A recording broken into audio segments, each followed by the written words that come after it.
principaux pays émetteurs de gaz à effet de serre devront s'engager à réaliser des efforts de réduction d'émissions de gaz à effet de serre.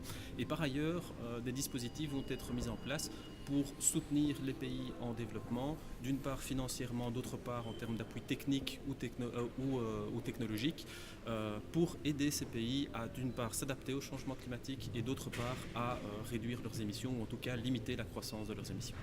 Et donc il s'agit véritablement de l'aboutissement d'un long processus. On est maintenant à un tournant en termes de politique climatique. La communauté scientifique répète depuis un certain temps qu'il y a urgence et donc il est indispensable qu'il y ait un accord maintenant à Paris car sinon il faudra reconstruire un nouveau processus de négociation qui prendra du temps et le problème est très urgent avec nous.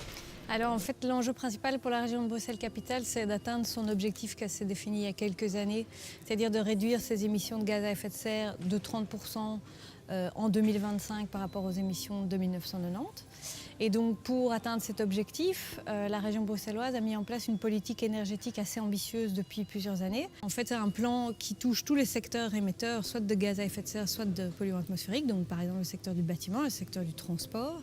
Mais il assure aussi une certaine transversalité dans la politique en intégrant la problématique de l'air, du climat et de l'énergie dans les outils de planification, mais aussi dans les outils économiques ou les outils à disposition des entreprises.